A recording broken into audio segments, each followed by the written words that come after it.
For the hastening of the reappearance of our beloved Imam, please recite aloud salawat. Allahumma salli ala Muhammad wa ali Muhammad. So that we may be among his true lovers, his true companions, and his true followers, please recite the second one louder. Allahumma salli ala Muhammad wa ali Muhammad.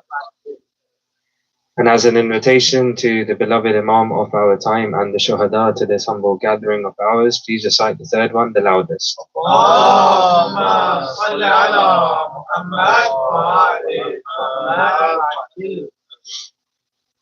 أعوذ بالله من الشيطان الرجيم بسم الله الرحمن الرحيم الحمد لله رب العالمين الصلاة والسلام على أشرف الأنبياء والمرسلين حبيب قلوبنا شفيع ذنوبنا أبي القاسم المصطفى محمد اللهم صل على محمد وآل محمد وعلى أهل بيت الطيبين الطاهرين المعصومين المكرمين المنتجبين لا سيما بقية الله في الأرضين روحي وأرواح العالمين لتراب مقدمه الفداء. قال سبحانه وتعالى في كتابه الكريم أعوذ بالله من الشيطان الرجيم بسم الله الرحمن الرحيم يا أيها الذين آمنوا من يرتد منكم عن دينه فسوف يأتي الله بقوم يحبهم ويحبونه. صدق الله العلي العظيم. Please recite another loud salawat. اللهم صل على محمد وآل محمد. Before we go deeper into our discussion on wilaya, there were some important points which I feel we need to speak about in our discussion on Nabuwa.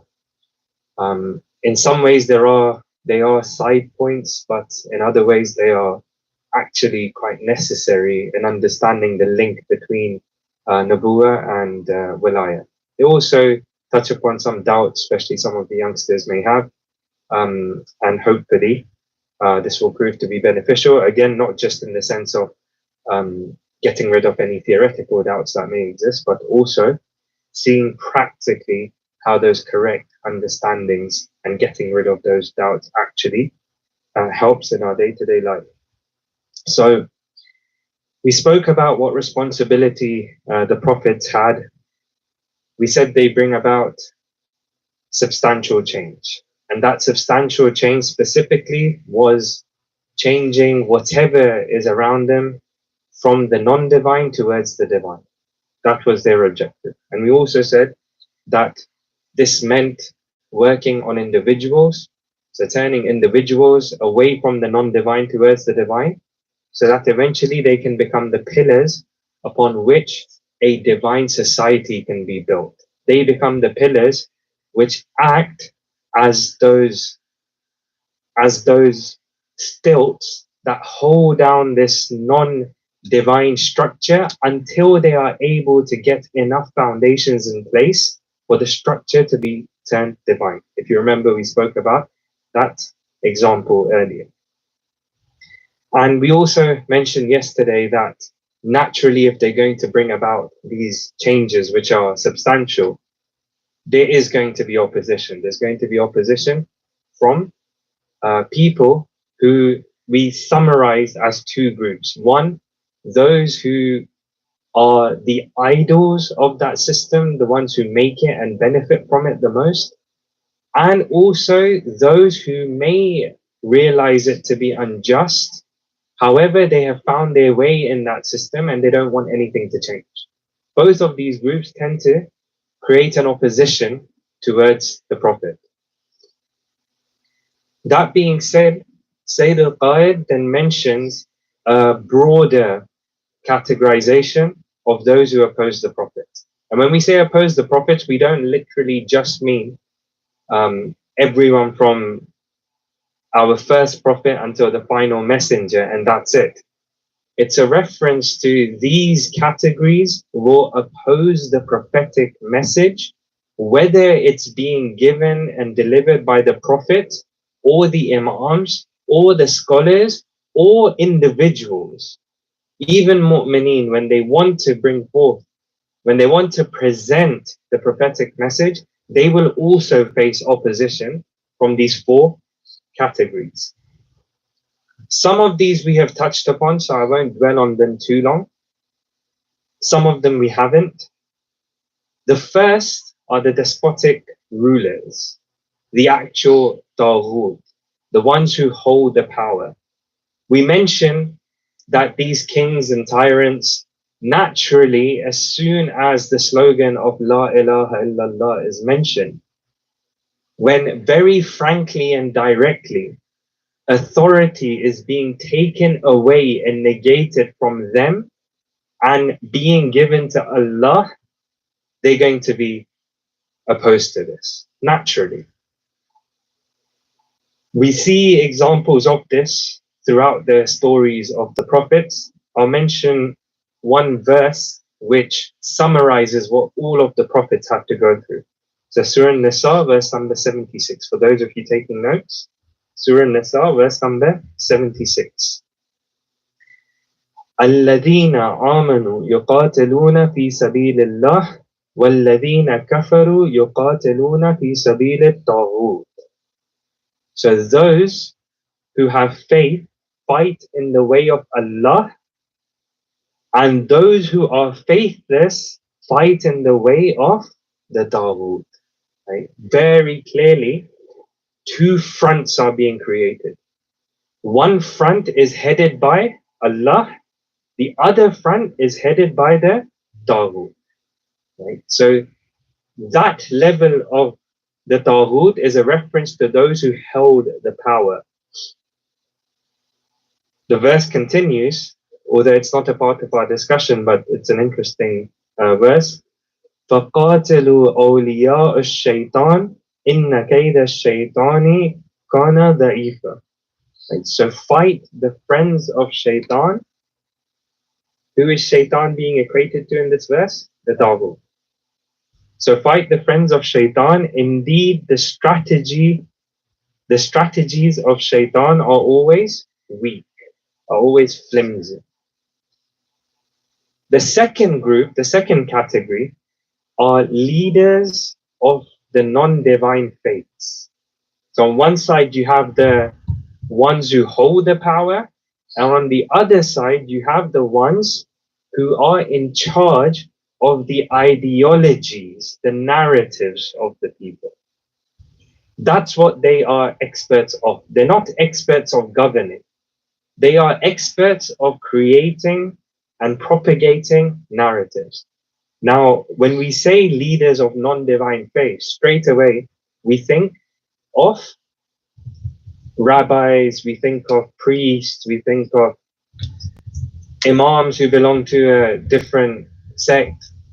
However, this is a reference to, even in secular societies, those philosophers and thinkers who are heading the narrative of certain ideologies. Right? For example, secularism, for example, materialism, for example, democracy, and so on and so forth. Whatever it is, whoever is theoretically heading these movements would be considered the same as those priests and rabbis and so on and so forth that the prophets had to confront, or those that confronted the prophet.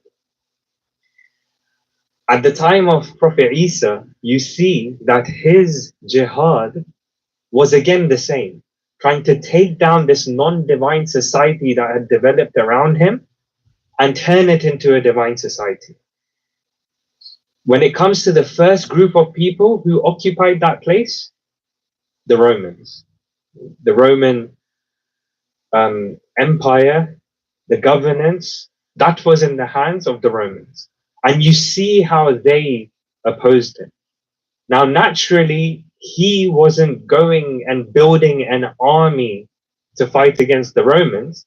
What he was doing is going around letting people know what justice is, letting people know what shirk is, inviting people towards Tawheed. So the Romans had to find allies. they had to find allies to counter Hazrat Isa. And who did they find?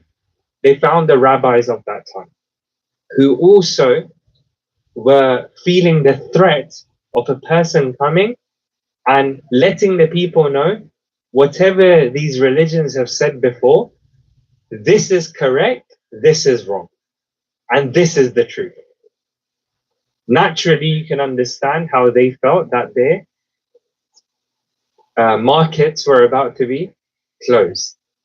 So you always see a threat from these individuals as well. Again, in contemporary times, it would be the exact same thing, as well as using institutions like, for example, Charity Commission or, Ofcom or whatever other institutions exist which try to regulate speech in this realm of free speech that we live in.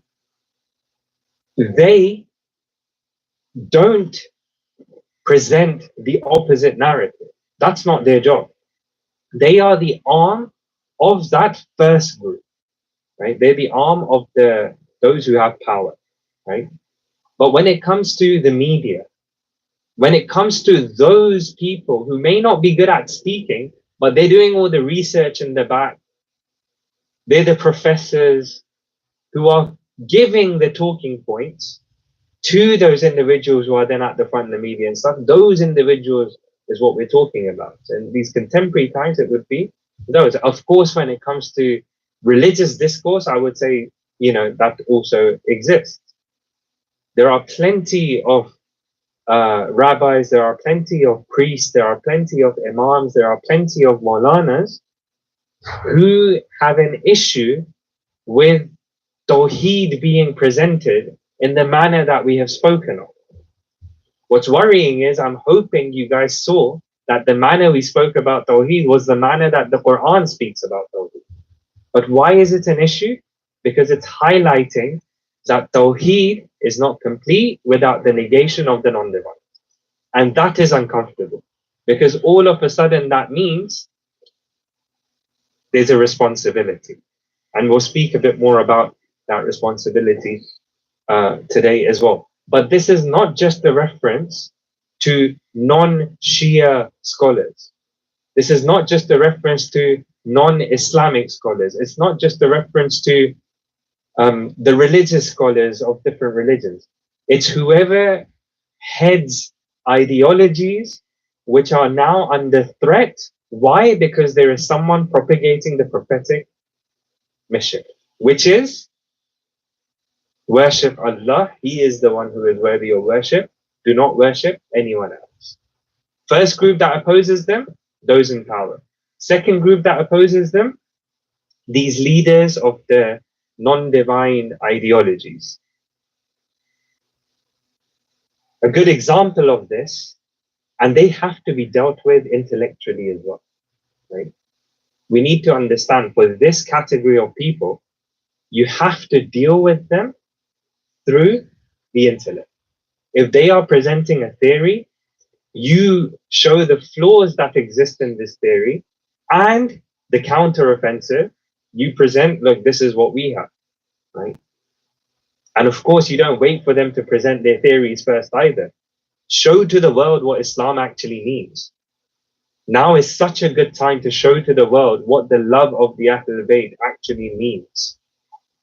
Who Sayyid al-Shuhada actually was. Which is a religion and a movement that is still alive today.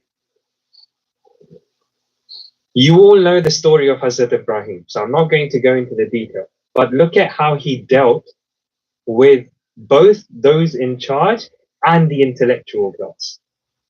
What did he do? You all know the story. There were idols, and he was trying to convince his community to stop worshipping these idols, including his own relatives. And he devised a plan. He knew there was a day where everyone was going to leave the city to go and enjoy a festival. He excused himself, stayed back. He took an axe, he broke all of the smaller idols and left the biggest one standing. And then he took the axe that he used and he placed it in the hands of that biggest idol. When they all came back, they said, What's happened? They were all shocked. They were crying. They were beating their heads. Like, what's happened to our gods? Who did this? And someone said, well, you know, Ibrahim, he's always talking about your idols. Go and ask him. So they went and asked him. And what did Ibrahim say? It's like, why are you asking me? You can see that axe is in the hands of the biggest idol. Go and ask him who did this. What was he trying to put forth? Reasoning of why these idols are not worthy of worship. They can't even protect themselves. Forget protecting themselves. They can't even speak. When you ask them, how did their fellow idols get destroyed? So he presented reasoning in front of them, right? Please recite Salawat.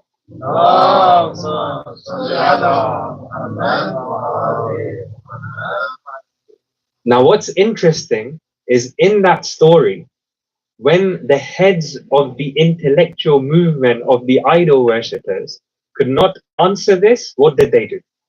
They went to that first group. They were the ones who convinced Namrud to build that fire in which they were going to throw Ibrahim. You see how these groups work with each other? Prophetic mission comes, there's opposition. These two groups, see how they work with each other. Again, in contemporary times as well. In contemporary times as well, that's the case. It's not that they are busy just reading lots of books and writing lots of research papers. They are influencing those who are in power to then execute on those theories, actualize those theories. Where is that research and that thinking and those individuals within our community? Those are the scholars. The scholars for us, the inheritors of the Prophet, they are the ones who are to play this role. And then they can speak to those in power, either in power in a good way or in power in a bad way. They become the advisors. They may become the leaders themselves.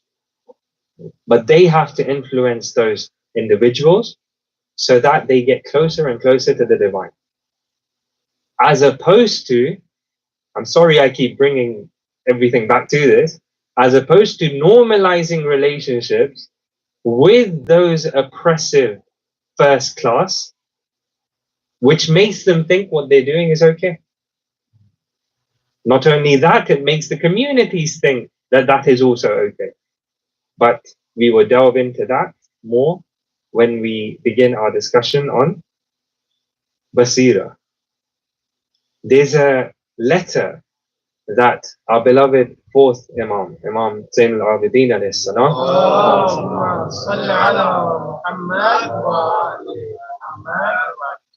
he wrote to Muhammad ibn Shahab al-Zuhri, known as Zuhri. Very interesting letter. This is an incredible individual. He had early ties with the Imams. He was favorable towards the Ahlul Bayt, but he drifted closer and closer to Banu Umayyah.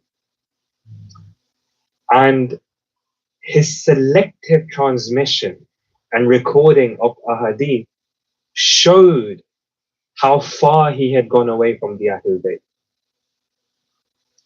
Banu Umayyah commissioned him to go and collect narrations.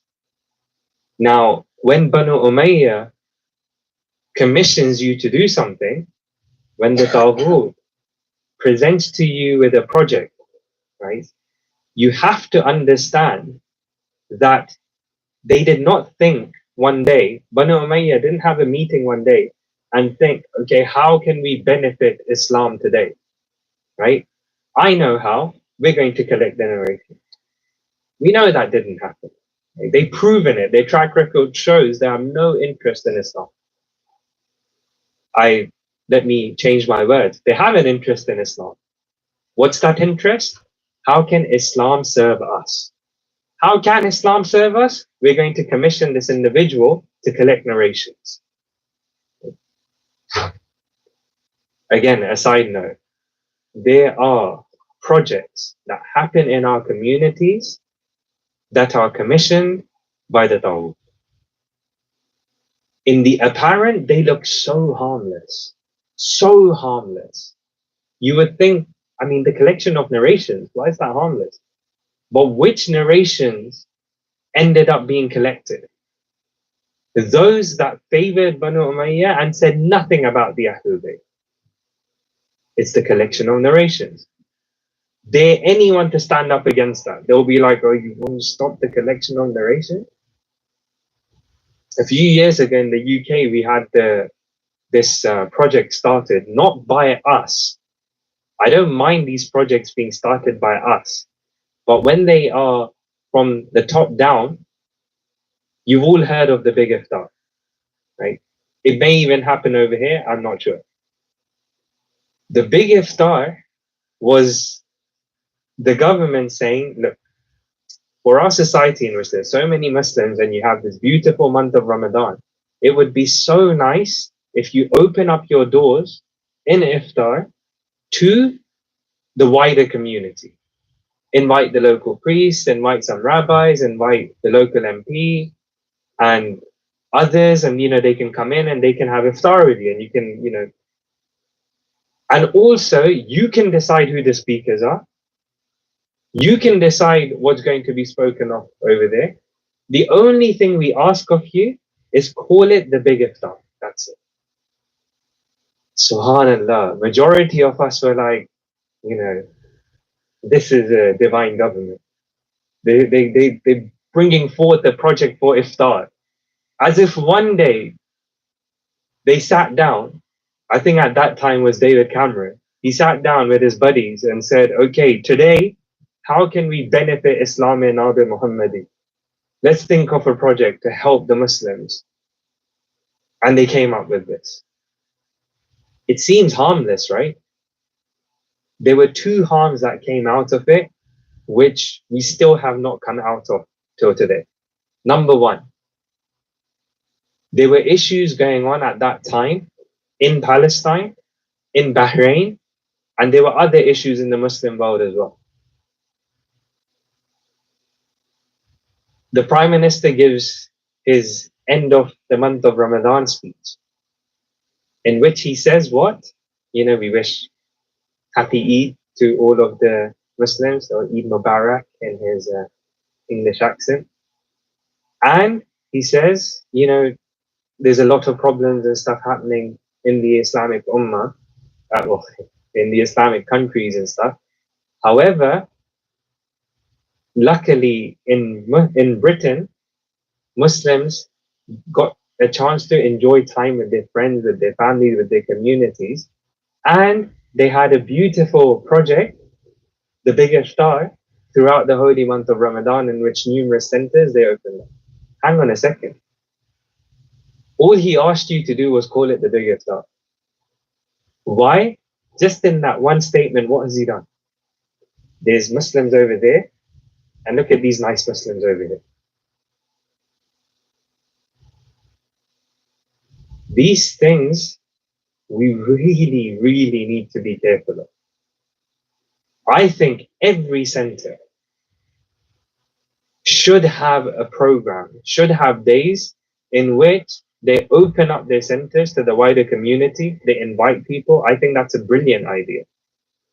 As long as what motivated it was Tawheed, not Shirk. The other issue that we saw with that was you had MPs, you had rabbis, you had priests who were coming in to our centers who fully supported the oppression that was happening against the Muslims, and we gave them platforms to come and speak about. There was one center the night before this individual was in the embassy of the occupying state, giving a speech to IDF soldiers who were on the ground at that time killing children the night before. The next day he comes to the center, the Shia center. What's his topic? Imam Hussein alayhi.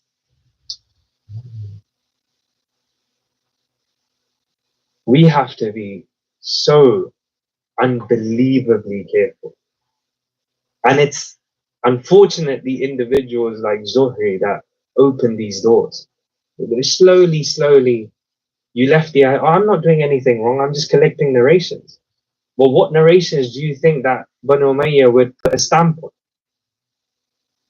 The Imam wrote a letter to him. I will do my best not to expand on these words because we really need to get through some more content as the days are passing us by very quickly. The least point you hid from the people and the lightest burden you carry on your shoulders is the fact that you befriended the oppressor and went astray the moment you approached him and accepted his invitation. This is the Imam talking to a scholar. There's plenty of scholars that accept lots of invitations these days. Was it not so that their inviting you was for nothing but to make you the pivot of their oppressive machinery? Come, you don't know why they're inviting you. You think, you're going to get something for the Muslims. It's like, really, the people who managed to rule this small island, rule the whole world for hundreds of years, my dear uncle is going to go there and in one sitting, he's going to get some benefit for the inshallah khair. Was it not so that their inviting you was for nothing but to make you the pivot of their oppressive machinery? They will use your presence to continue committing the oppression that they're committing. And by making you a bridge, they found a way to get to the people. They turned you into a ladder for misguidance, a propagator of corruption, and a servant of their path. They sowed doubt and confusion in people's hearts about the scholars of the family of Muhammad. Please recite salawat.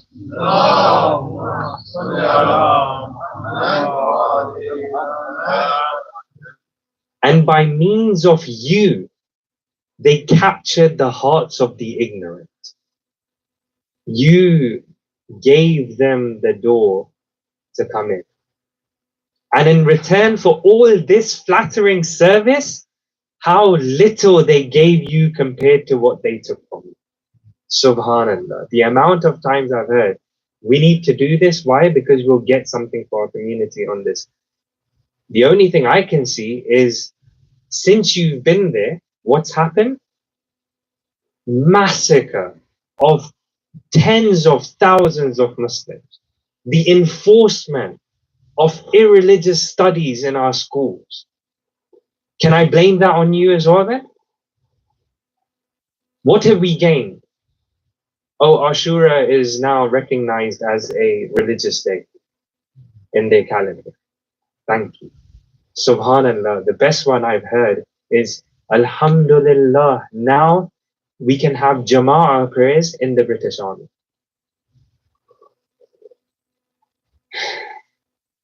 And in return for all this flattering service, how little they gave you compared to what they took from you. How little they did to improve your worldly life compared to how much they ruined your afterlife. If the world can penetrate the heart of an elderly scholar like you, what hope of the young man with little knowledge, immature judgment, and deficient intellect? You do one thing and we will have 2 generations come after you that we need to explain why this may be problematic. What does the Imam say then? These words you only hear in the most difficult of circumstances, when they are faced with the biggest of catastrophes. Inna lillahi wa inna ilayhi raji'un. To whom should we turn? To whom should we complain? We complain about you to Allah.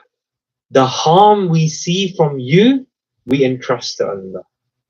Allah placed His Quran in your hand, taught you its knowledge, and yet you wasted it. As soon as someone comes to present the prophetic message, these people are under threat. These people are under threat. Why? Because they have built their likes. They have built their subscriptions. They have built their market based on an Islam which is not necessarily that full chocolate bar that we spoke of yesterday, right? But it's something which these people will take, not what they're supposed to be given, what they will accept. It's like repeatedly giving sugar to people who have diabetes. It's like, yes, it's nice, and it has a very addictive property to it, and people would want more and more of it. But is that really what they need?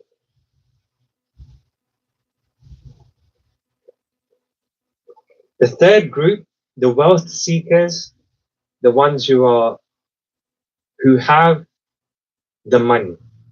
The first is the power, the second is the knowledge, the third is the money.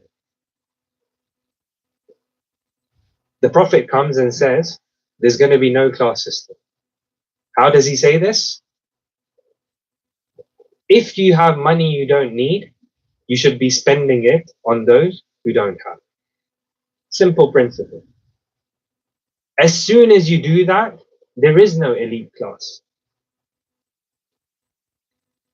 There is no inequality of wealth. I should say unjust spreading of wealth, because we don't necessarily believe in equality of wealth. We believe that people should have what they have earned, and then they should be using that to help others. Equality of wealth is regardless of how much they deserve it, they will get it, right? We don't 100% agree with that. It's always important to remember that there are certain policies that Islam has that are left-wing, and there are certain policies that Islam has that would be considered right-wing, right? We don't fall into the trap of what they consider left-wing and right-wing, right? There is Islam. We believe in Islam, right? In Surah Sabah, verse number 34, I'll just mention the English. We did not send a warner to any town without its rich saying, indeed, we disbelieve in what you have been sent. Very explicit in the Quran. Very explicit in the Quran. It should make us worry about the wealth and the possessions that we have. They are going to, if this is the virtue that is being mentioned of the people who said this, what does that mean? It means this is the reason for why they reject. God forbid anything of this dunya, anything of this world is able to take us away from the truth. And just as that is so dangerous, imagine how beautiful it would be if you are given plenty. You work and work and work and you are given plenty. And you recognize, as we mentioned on the first or second night, you recognize this is just an amana from Allah, and you spend it in His way. And your risk increases further. There's an example given for this by Al-Qira'ati, which is a beautiful example. Someone asked him, how is it that the person who gives, he has more? How does that logic work, right? And Al-Qira'ati gave a very simple example. He said that imagine someone has brought a tray full of tea, right? Little teacups. Now, there's two things they can do. They can either take their tea and pass the tray on. So they've taken for themselves and they just pass the tray on. Or they get up and they give tea one by one to everyone else. and they keep the trade. So they still have the means to gain more and more from Allah. That's how it works. Keep the trade, keep giving, and you will get more and more risk. The last group, and we mentioned this, so I won't spend too much time on this. The general people who benefit from these differences, these class differences, the differences in the economics of the society. We spoke about this yesterday, so I won't touch upon it too much. The question is, you have all of this opposition to the Prophet. Were they successful? Very important question to ask. This is what the prophets came to do.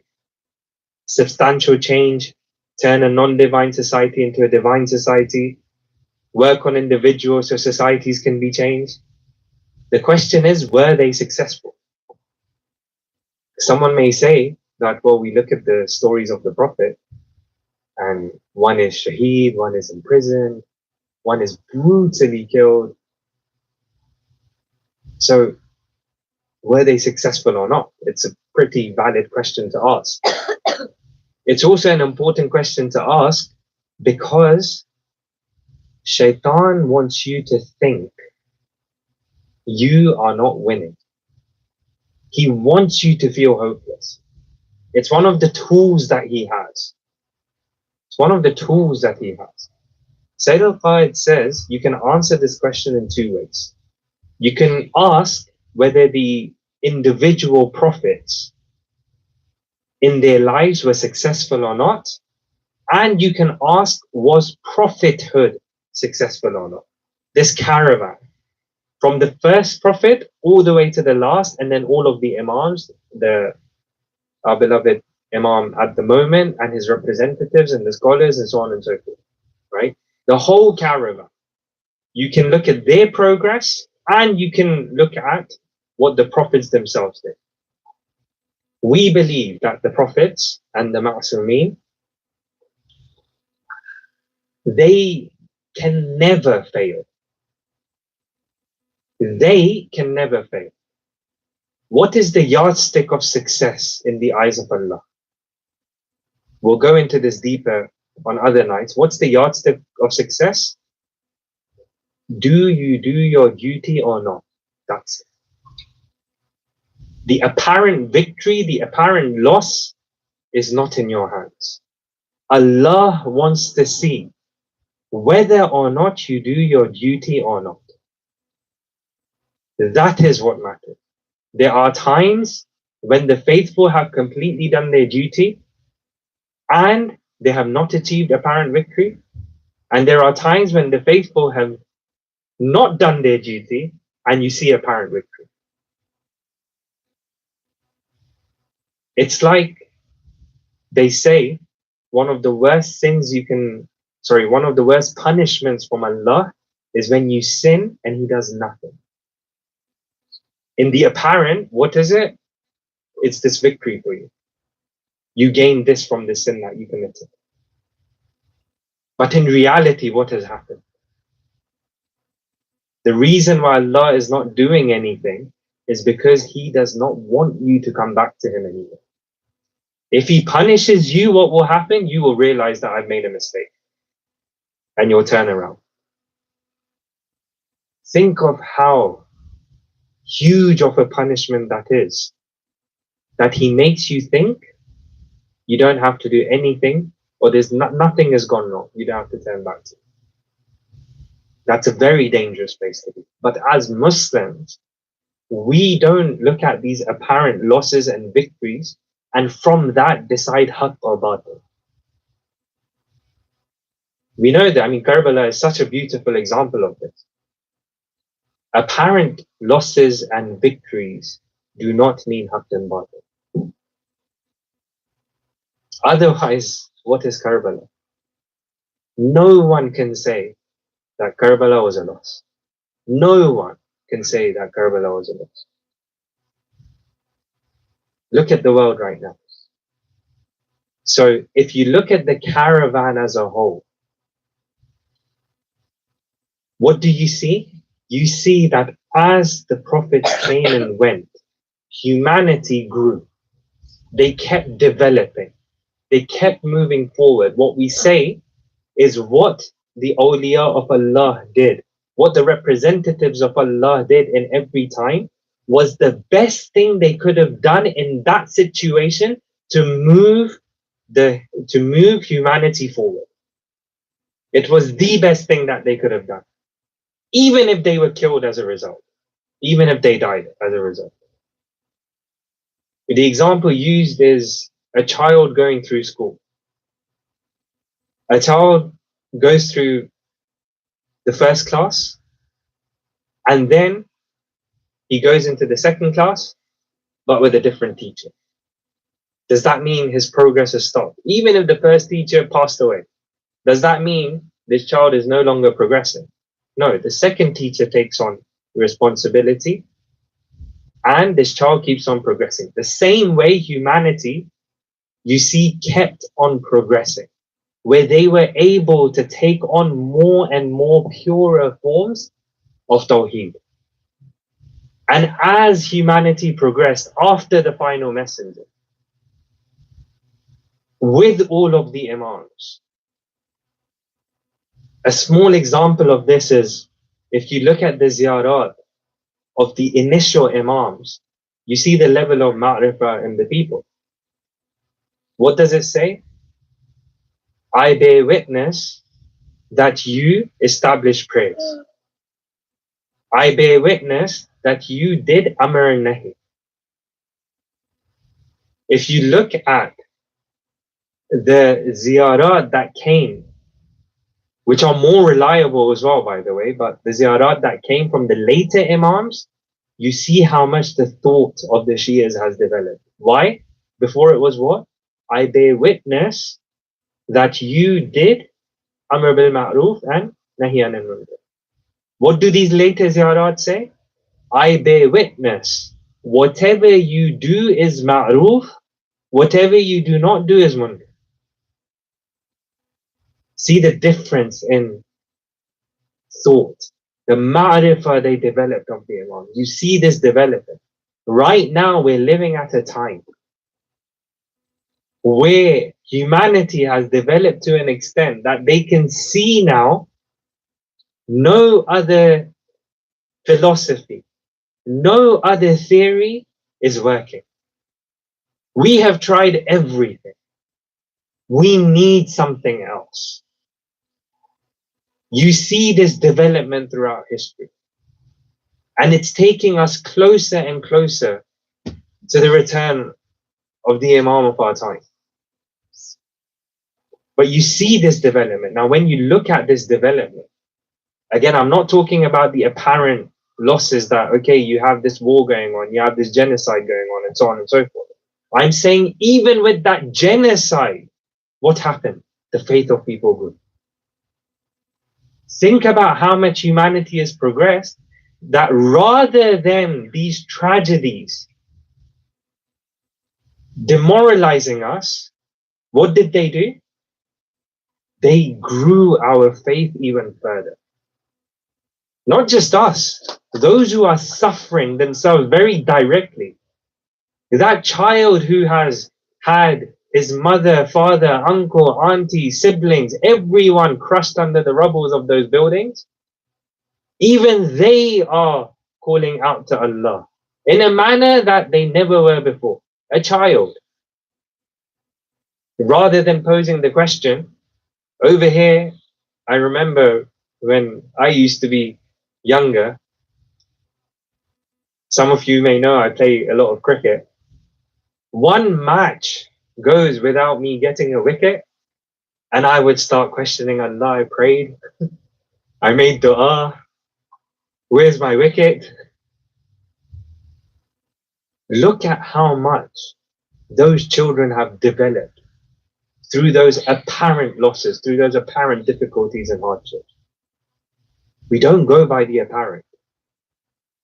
We have to take a step back and see how the caravan is progressing. And as I said, even when you look at these representatives of Allah as individuals, you will see that at that time, that was the best possible thing they could have done to move the mission forward. And they did it. And hence they were successful. But why is it that at sometimes they were successful, but the movement did not move forward quicker than it should have? That's the question that we need to ask. There are instances I will point out in the coming nights where one sentence, one phrase could have changed history as we know it. One sentence mentioned in Kufa could have changed what happened in Karbala. We're going to go through these. It's so important to understand these examples. Why is it that we had times where these movements didn't progress? That is the question I wanted to get. I wanted to take Nabuwa to this point. Why did we fail? Or why do you see less progress at times? Why do you see more progress at times? If the representatives of Allah are fulfilling their duties, that means we are not fulfilling our duties. That is the issue. They did what they were supposed to do, but did the people do what they were supposed to do? At that time, those who did became successful. Look at the Shuhada of Karbala. And those who didn't, see what the world still says about them, if they are remembered at all. What is it that was in them that allowed them to do that? Please recite Salawat.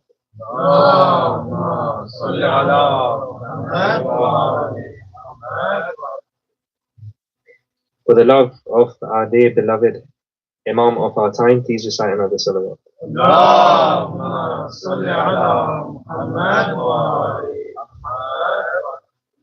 I will only mention a short introduction to this discussion. 3 factors. 3 factors, brothers and sisters, if we get down, we will be successful. You see these 3 factors in place everywhere. You see the divine movement being successful. What are they? Number 1, Wilaya. Number 2, Basira. Number 3, Sabr. These 3 points, incredibly important. Yesterday we started speaking about Wilaya, but I wanted to pause. I thought, no, that connection needs to be made between Nabuwa to Wilaya. Right? When were the Prophet's missions successful?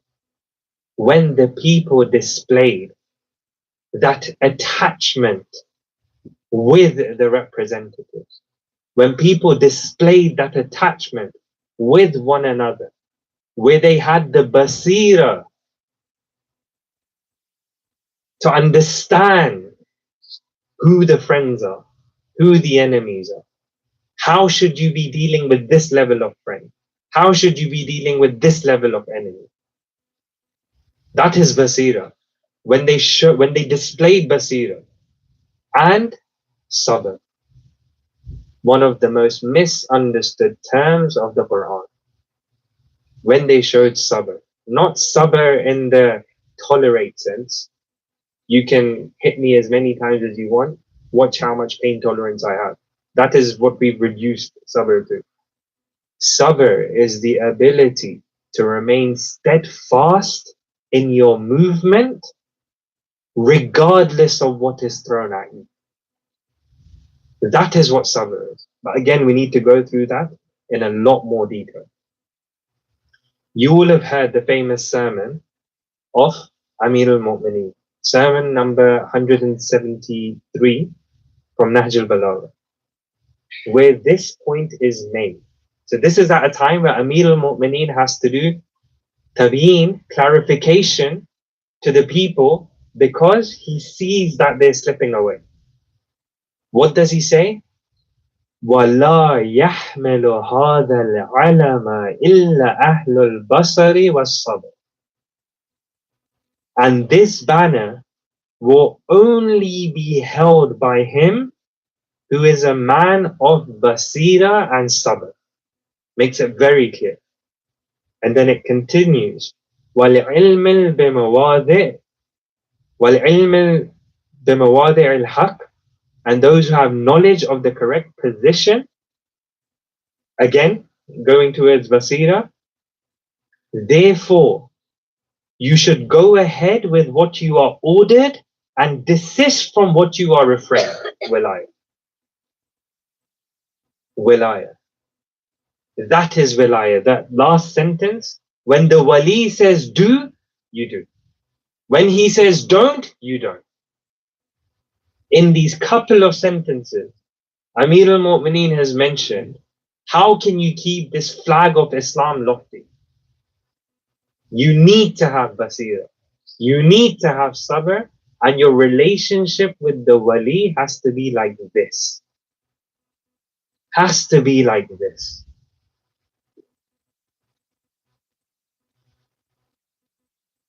If we want victory, what does Allah say? Very famous verse, Ma'idah 56, straight after the verse of Wilaya, وَمَن يَتَوَلَّ اللَّهَ وَالرَّسُولَ وَالَّذِينَ آمَنُوا فَإِنَّ حِزْبَ اللَّهِ هُمُ الْغَالِبُونَ.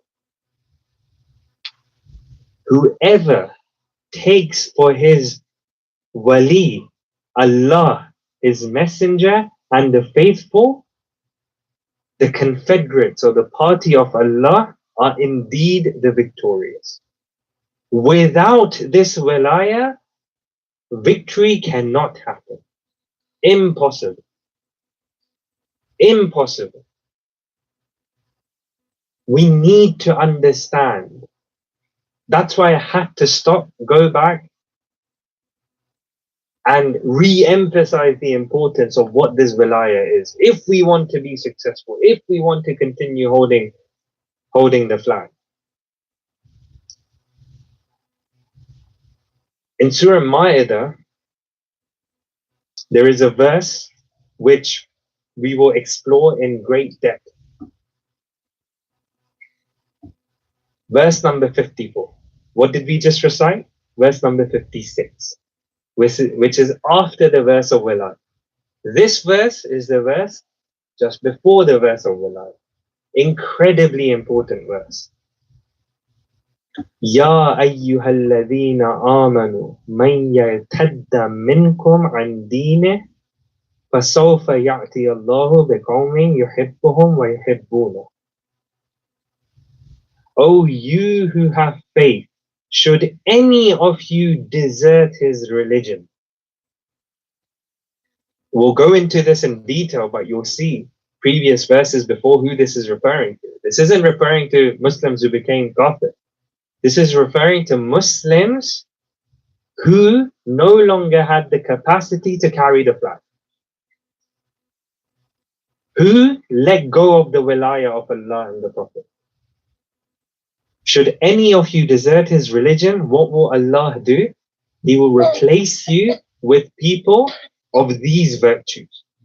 What does that mean? That means if you have these virtues, then he's not going to replace you.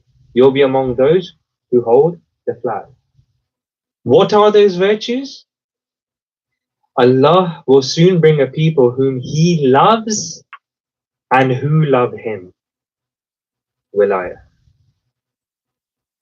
That's your vertical wilaya right there. Who he loves and they love him. Who will be humble towards the faithful. What is that? Wilaya.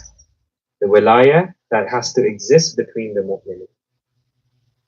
And they will be severe towards the faithless. What is that? Wilaya is who you should be attached with. This is who you should be detached from. Waging jihad in the way of Allah, not fearing the blame of any blamer. That is Allah's grace which he grants to whomever he wishes. And Allah is all merciful and all knowing. We need to open up this verse. We need to understand exactly what this means. These are individuals who Allah loves and love Him. Imagine the person that you love the most, someone who you haven't seen for a while. It may be one of your parents who's passed away. Imagine they come and they tap you on the shoulder and they say, I love you. How would you feel? Imagine one of the shuhada that you have huge amounts of reverence for. You have the opportunity in your dream that they come to you and they tap you on the shoulder and they say, I love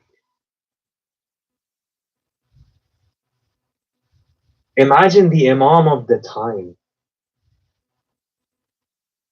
You do something which makes you worthy of him coming to you, putting his hand on your shoulder. And you look around and from his blessed lips, you hear, I love you. How would that make you feel? The creator of the person you love the most, the creator of the greatest of the shuhada, the creator of the Imam of the time is saying in this verse, you can reach a stage where I will show you that I love you. Understand the maqam of these individuals. This is not talking about Ma'sumin over here. It's talking about the Ashab. It's talking about the Ansar of the Prophet, of the Ahlul Bayt. This relationship of love. And you can see this among the companions. We spoke the last couple of nights. We spoke about the attachment that they had with Sayyid al-Shuhada. That wasn't a normal attachment. Nothing could separate them. Even the test from Sayyid al-Shuhada himself saying go. Because they understood what the irada, the intention of Sayyid al-Shuhada was. Brothers and sisters, wilaya is being in so much sync to the wali that just like your hands have an attachment to your mind, that is the wali for your body, what does your mind do? Your mind does an irada, makes an intention, and your hand moves. You can reach a level where the Imam makes an irada and you move. You are the ummah, you are the body, he is the mind. That is what we're trying to achieve. Over here you see Sayyid al-Shuhada makes the irada, Habib ibn Mazahir. He makes the irada, Muslim goes into battle. Makes the irada, Abis goes into battle. That's how much in sync you have to be. Today, we want to remember an individual who was this much in sync with the Imam. Usually I start off by saying, Assalamu alaikum ya Aba Abdullah.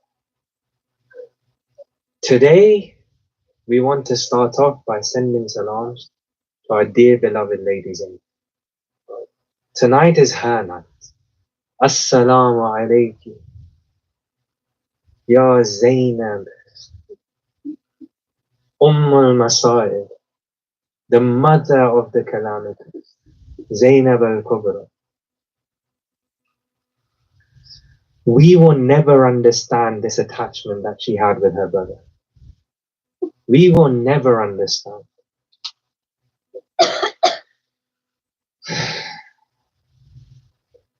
She always wished to be by her brother's side.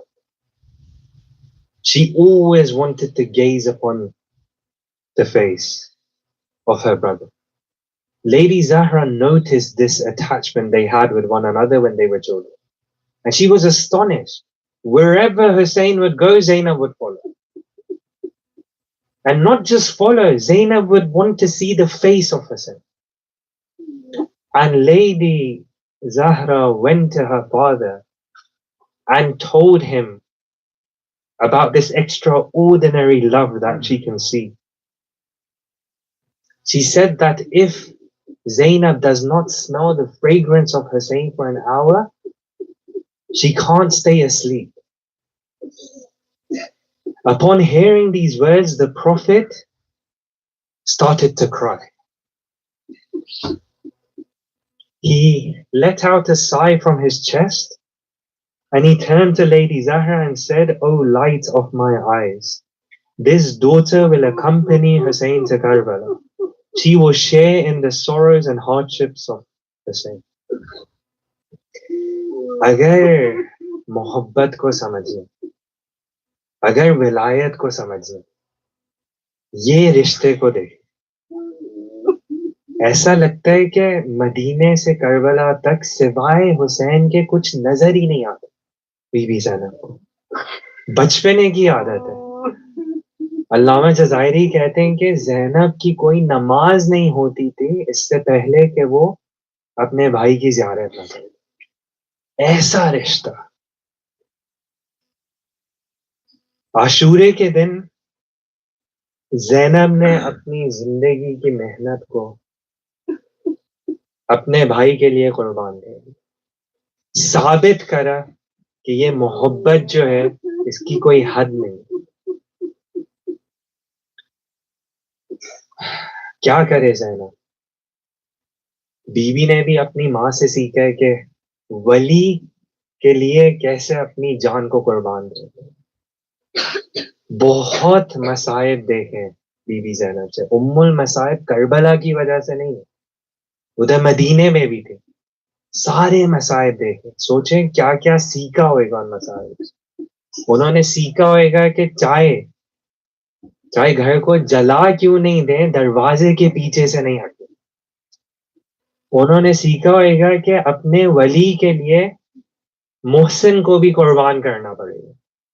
इधर Karbala के मैदान में बीबी ज़ैनब अपने दोनों मोहसिनों को तैयार किया। ओनो मोहम्मद को ऐसे सजाती हैं जैसे तोहफों को सजाया जाता है, अपने भाई के लिए पेश करती। सुबह से दोपहर तक मौला हुसैन इजाजत नहीं देते। आखिर में ज़ैनब कहती हैं कि क्या मेरे बच्चे सजावार नहीं है शहादत के लिए? मौला इजाजत देते हैं, दोनों लड़ाई अपनी शुरू करते हैं। अजीब मंजर है। लड़ाई किसने सिखाई? जनाब अब्बास ने। कहते हैं जनाब अब्बास मौला हुसैन के साथ खड़े हुए दोनों की लड़ाई देखते, फख्र से ऐसे लड़े के साथ कोई भी नहीं हरा पाए। दुश्मन ने फिर चाहा कि इन दोनों को जुदा कर, ओन को एक तरफ लेके गए, मोहम्मद को दूसरी तरफ। एक दूसरे को तसल्ली देने के लिए तकबीर की आवाज निकालते। कुछ देर बाद इधर से तकबीर की आवाज आती थी, कुछ देर बाद उधर से तकबीर की आवाज आती। एक दूसरे को तसल्ली देने का अभी भी है, हिम्मत ना हारना, लड़ते रहो। एक ऐसा मौका आता है कि चारों अतराफ से घेरा जाते हैं, एक भाई को जमीन पे गिराते हैं, दूसरा भाई मदद के लिए आते हैं, और जब मदद कर रहे होते हैं उसी वक्त पीछे से एक तीर से निशाना लिया जाता है। लेकिन थोड़ी देर पहले अली अकबर की शहादत हुई। थोड़ी देर पहले अली अकबर की शहादत के वक्त क्या देखते हैं? बीबी ज़ैनब खैमों से निकलती हैं, लाशें अली अकबर तक पहुंचती हैं। इधर अपने बेटों के लाशे पे बीबी ज़ैनब नहीं, खेमे से तक नहीं निकली। मौला हुसैन पहुंचे। सारे हादसों के बाद आशूरा हो गए, कूफा, शाम, काफिला मदीना पहुंचा। अब्दुल्ला उधर अपनी ज़ौजा की तलाश में। पूछते हैं किसी ने ज़ैनब को देखा? ایک خاتون ان کو نظر آتی ہے, ان سے پوچھتے ہیں آپ نے زینب کو دیکھا؟ یہ بیوی جواب میں دیتی ہے عبداللہ میں تمہیں حق دیتی ہوں کہ تم نے مجھے نہیں پہچانا, کیونکہ تمہیں نہیں پتا میں نے کیا کیا دیکھا. شاید یہ موقع ہے جو عبداللہ پوچھتے ہیں کہ میں نے سنا کہ آپ ہمارے بیٹوں کے لاشے پہ نہیں, میں نے سنا کہ آپ نے اپنے بیٹوں کے لیے آنسو نہیں بہائے, کیوں؟ زینب جواب میں کہتی ہیں عبداللہ میں کیا کروں, مجھے ڈر تھا حسین میری طرف دیکھے, میں نہیں چاہتی تھی کہ مجھے دیکھ کے حسین شرمندہ ہو. یہ ہوتی ہے محبت, اپنے بیٹوں کو بھی قربان کرا, اپنے بیٹوں کے اوپر جو آنسو بہانے تھے ان کو بھی اپنے مولا کے لیے قربان کرا. انا للہ و انا الیہ راجعون, الا لعنت اللہ علی القوم الظالمین. ماتم حسین. یا حسین یا حسین یا حسین یا حسین یا حسین یا حسین یا حسین یا حسین یا حسین یا حسین یا حسین یا حسین.